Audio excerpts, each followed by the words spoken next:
Je voulais vous faire part de deux expériences personnelles et professionnelles que j'ai vécues. Une à l'Éducation nationale, car j'ai été infirmière pendant 5 ans dans des établissements scolaires, et 5 ans en tant qu'infirmière conseillère technique. Et dernièrement, j'ai intégré donc, le ministère de l'Agriculture. Ma première expérience, je voulais vous parler des troubles du comportement des élèves que nous pouvons rencontrer depuis le plus jeune âge, depuis les classes de maternelle.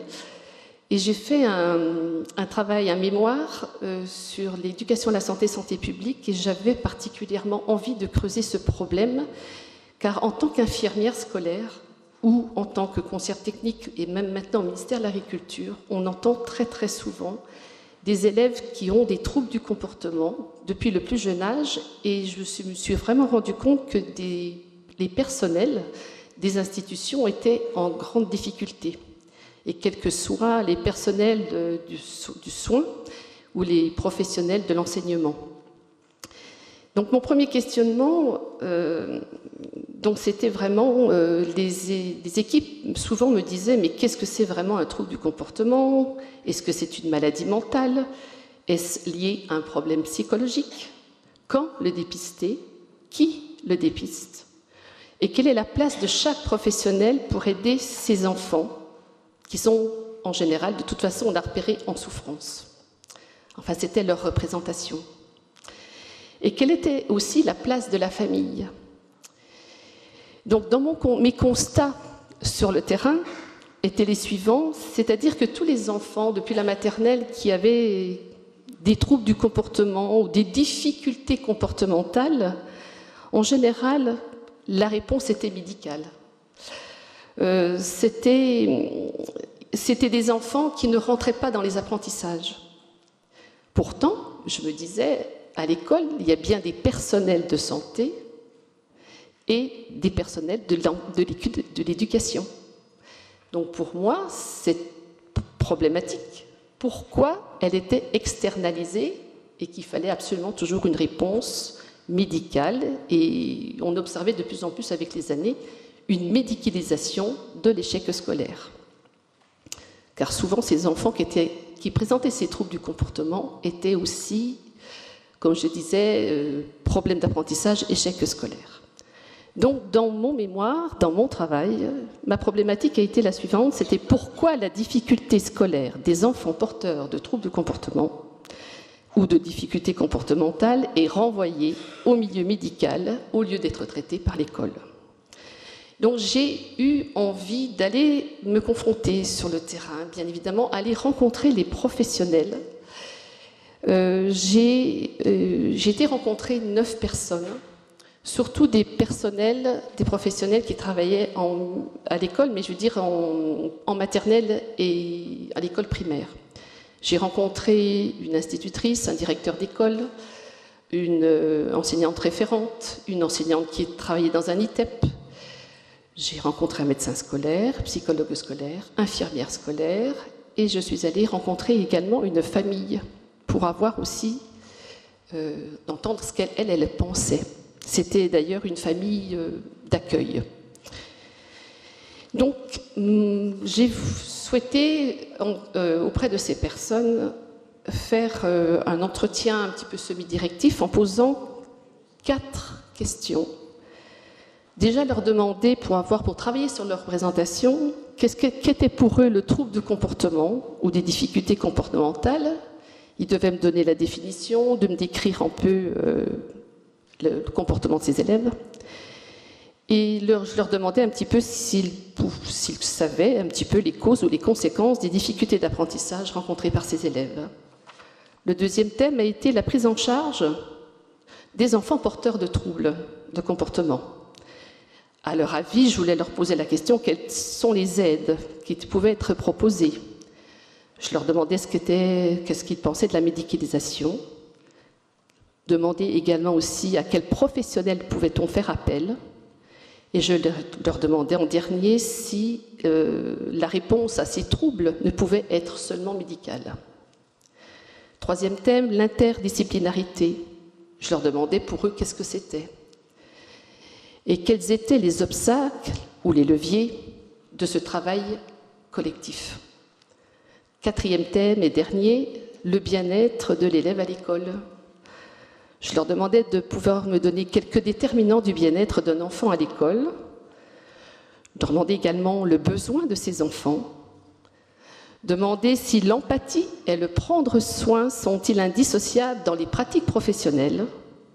Je leur posais des questions également sur la relation avec les parents et le regard qu'ils pouvaient porter auprès de ces enfants.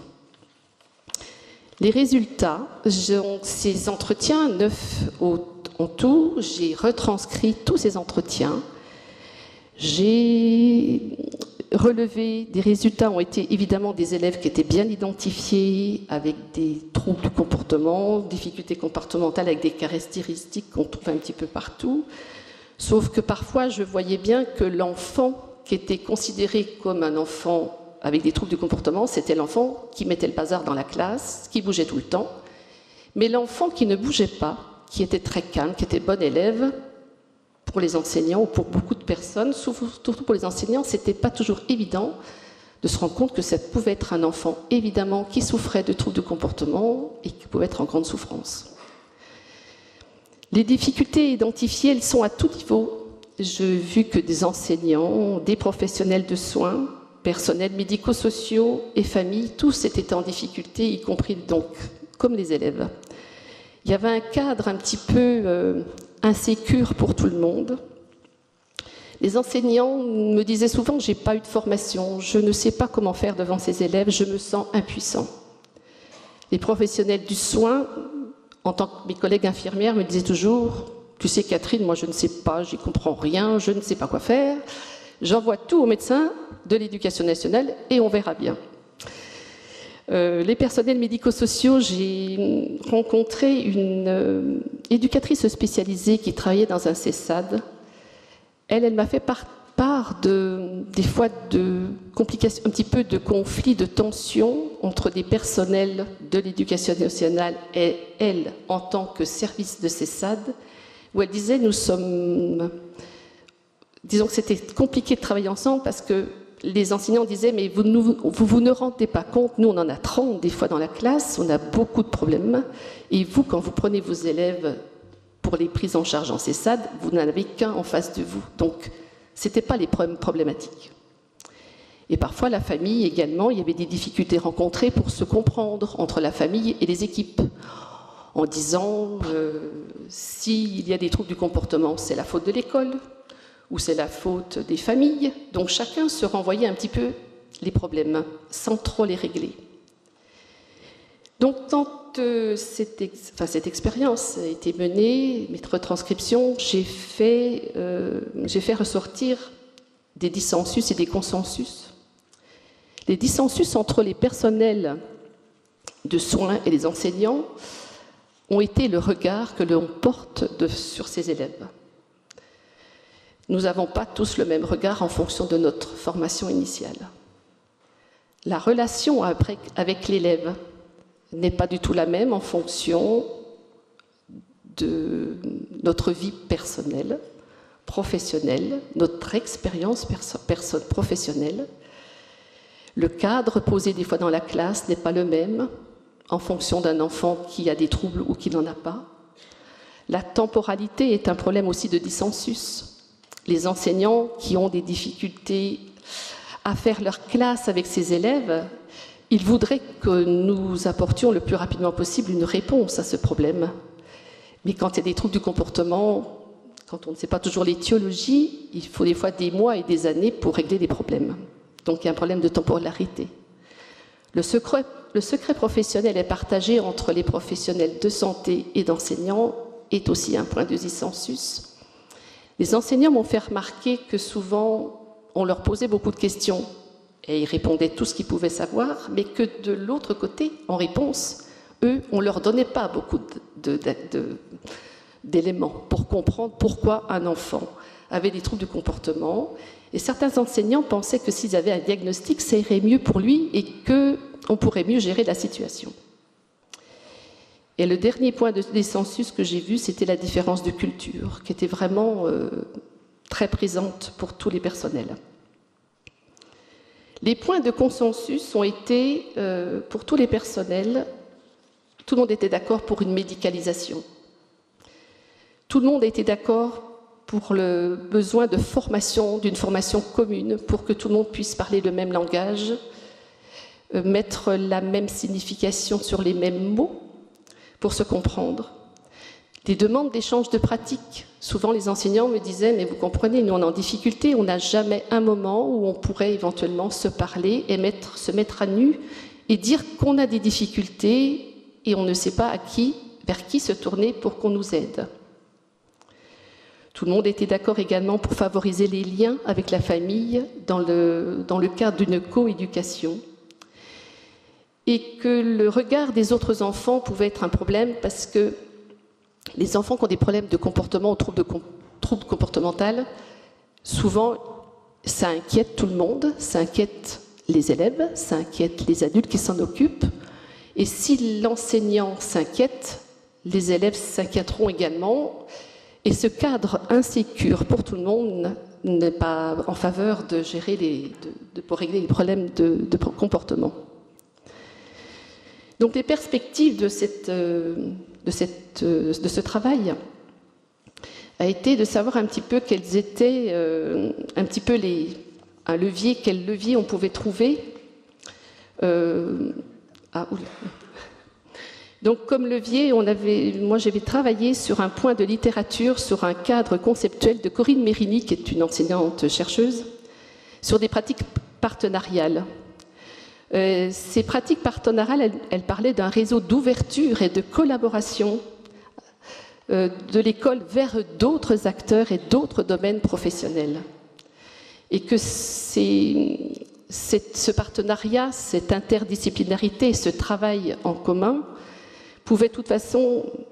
entraînera de toute façon des modifications et bousculera des codes et des valeurs et nos représentations de chacun des professionnels au niveau du langage, entre nous pour avoir un langage commun, du regard que l'on porte devant un enfant, trouble du comportement et les élèves envers leurs camarades. Ça bousculera nos pratiques professionnelles, bien évidemment, notre identité professionnelle et les liens avec la famille. Voilà, j'en ai un petit peu terminé pour cette première expérience professionnelle, pour dire que de toute façon, je pense que les leviers, c'est vraiment travailler ensemble en pluridisciplinarité, que tout le monde y gagnera, et que j'ai senti vraiment des enseignants qui étaient en mal-être, avec un métier un petit peu empêché, où la difficulté scolaire n'était pas réglée par eux, mais était réglée toujours par des gens de l'extérieur. Et que l'enfant, normalement, quand on dit que pour le bien-être d'un enfant, il doit faire partie de l'école, il doit faire partie de l'appartenance d'un enfant à l'école. S'il a déjà des problèmes, on l'externalise. Donc on peut aussi compliquer le système. Donc voilà, donc pour la première expérience, et je vais passer très rapidement pour la deuxième expérience.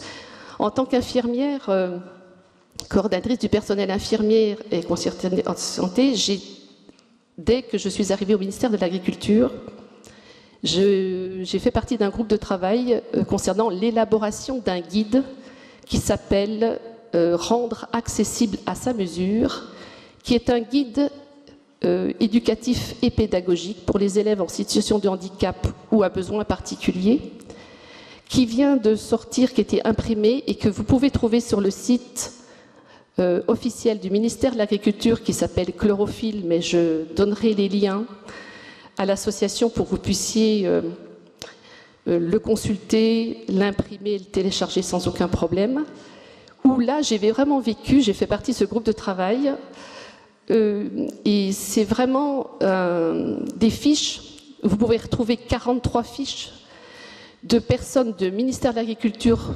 C'est un travail pluridisciplinaire qui relate l'histoire d'un établissement scolaire où les enfants vivent, évidemment, ils vont en cours, ils sont à l'internat, ils mangent à l'école, donc il y a plusieurs lieux de vie et que tout enfant en situation de handicap ou à besoin particulier, Les équipes ont vraiment travaillé tous ensemble et ils ont osé, ils ont fait partager leur expérience pour tout le monde.